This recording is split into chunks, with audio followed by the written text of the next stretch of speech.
এই মমতা ব্যানার্জি মুখ্যমন্ত্রী বলেছিল যে কোরআন শেষ হয়ে যাবে কিন্তু আমার উন্নয়ন আমার পরিকল্প শেষ হবে না। আজকে আমি মমতা ব্যানার্জিকে বলতে চাই, আজকে তোমার উন্নয়ন কোথায়, আজকে তোমার পরিকল্প কোথায়? যে কোরআন নিয়ে কথা বলবে সে কিন্তু এই পৃথিবীর মাটিতে টিকে থাকতে পারবে না। আমাদের কোরআন আছে, থাকবে।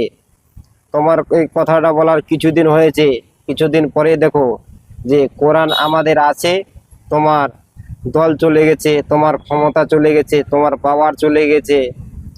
আজকে যে তোমার পরিস্থিতি দেখো, কোরআন নিয়ে কথা বলার কোনো কোনো নেতার ক্ষমতা নাই। যে কোরআন নিয়ে কথা বলবে, আল্লাহর কোরআন, সে কিন্তু এই পৃথিবীর মাটিতে টিকে থাকতে পারবে না। ও যে দল হোকটা কেন, যে নেতা হোক না কেন, যত বড় নেতা হোক না কেন, মুসলমানকে নিয়ে যে খেলা করবে, মুসলমান জানে যে আমরা মানুষকে কিভাবে ক্ষমতায় আনতে পারি, মানুষকে নিচে গিরাইতেও পারি। মুসলমানের হচ্ছে এটাই ক্ষমতা। আজকে তুমি বলছো বিরোধী দলকে যে আমার সাথে একসাথে যোগ দাও, আমরা বিজেপির সাথে লড়াই করব। তখন তোমাকে সেটা উচিত ছিল যে আমি কিছু কংগ্রেসকে সিট দিই, কিছু সিপিএনকে দিই, কিছু অন্য অন্য দলকে দিই, তবে আমরা জোটের সরকারটা করে একসাথে আমরা লড়াই করব বিজেপির সাথে।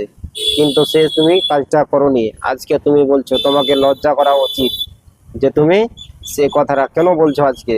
আগে যদি এই কথাটা বলতে, আজকে এই বাংলার পরিস্থিতি হতো না।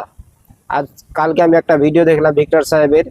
ভিক্টর সাহেব মানে কোনো মিডিয়াওয়ালা জিজ্ঞাসা করছে যে মমতা ব্যানার্জি বলছে যে বিরোধী দল সব আমার সাথে যোগদান করুন। তো ভিক্টর সাহেব একদম বলে দিয়েছে যে মমতা ব্যানার্জি আগে শিক্ষা পাক, তারপরে আমরা পরে ভেবে দেখব। ভিক্টর সাহেব হারা যাওয়ার পরেও মানে তার মনটা হারেনি। তো সবাই ভিডিওটা বেশি বেশি